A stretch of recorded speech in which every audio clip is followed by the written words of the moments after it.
Well, welcome back to another Story Time, where I tell you some of my favorite stories, and we're continuing in the section in my travels around the world, some of my favorite and least favorite transportation stories.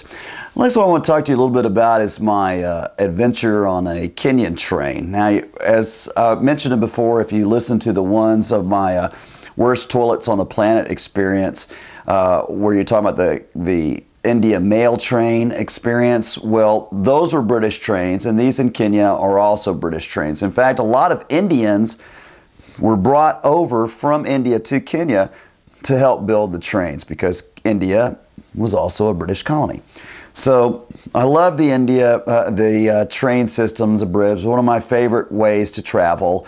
Wasn't a fast way, but just the whole thing, going down the trains and stuff like that. It was very British, so you had the guys dressed up in their very fancy suits, and it's time for chai, brother. We got chai for you, or if you're in India, you'd hear the chai, or in Africa, brother, we got the chai. You want chai, bwana?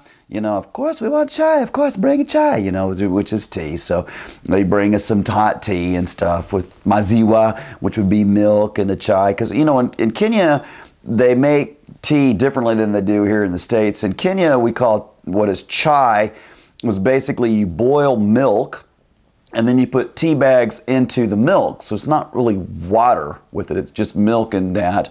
And then you just keep pouring sugar into it to basically it won't dissolve anymore. So it's very, very sweet, but very, very beautiful. So I always enjoyed traveling on the trains. You'd have the full course Brit meals, where you've got the plate with like about 7 or 8 pieces of silverware to every side, because the British have a fork and knife for every kind of thing you want to eat. Well, that's your fish knife. Don't use your salad knife or your fish. Oh God, sorry, man. You want me to eat with my hands? Anyway. So, but I remember I've traveled the trains quite extensively in Kenya, but my favorite was always going the Nairobi to Mombasa route, which was pretty much straight south towards the coast in the Indian Ocean. And I remember I'd been down there and had some great experiences. Had been, of course, very hot. Where I grew up in Kenya, it's about 7,000 feet. So it's in the Rift Valley on the equator. Where I lived in Nakuru was just maybe 20 miles literally from the equator. So you didn't have any summer or winter. You had kind of a drier season and a wetter season. December was the drier season. That was kind of our summertime. And that's when we would go down to the beach. And I can remember we had been down to the beach and we were coming back up country from the beach.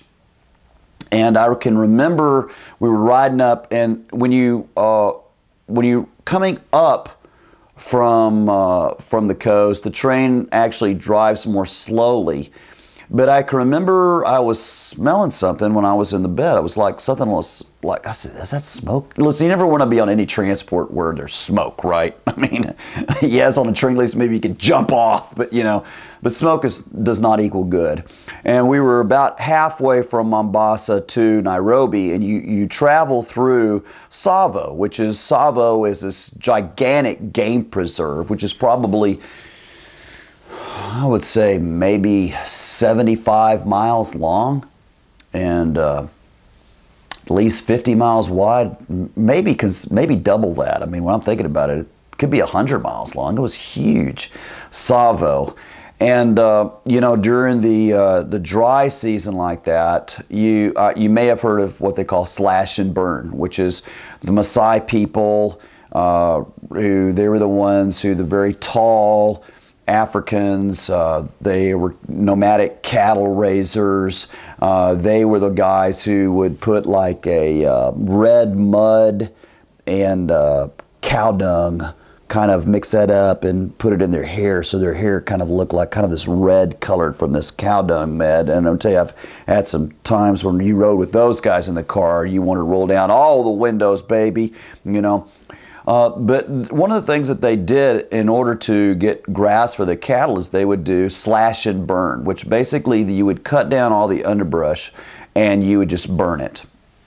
And then after it would burn, with any new rains like that, then you would have these green shoots that would come up. And so I can remember I was smelling this smoke, and I got up out of this from my sleep, and I woke up and I went out into the hall and to look out the window on the other side of the train, because I couldn't see anything on my side, and looked out on the other side, and as far as I could see, it was night, middle of the night, maybe 2 o'clock in the morning, as far as I could see, on the entire western side of the train was on fire. Just as far as you could see, from as far to the south to the north and as far west as you could see, was just a sea of fire. And I can remember just thinking, man, I hope we're going to make it through this thing, you know.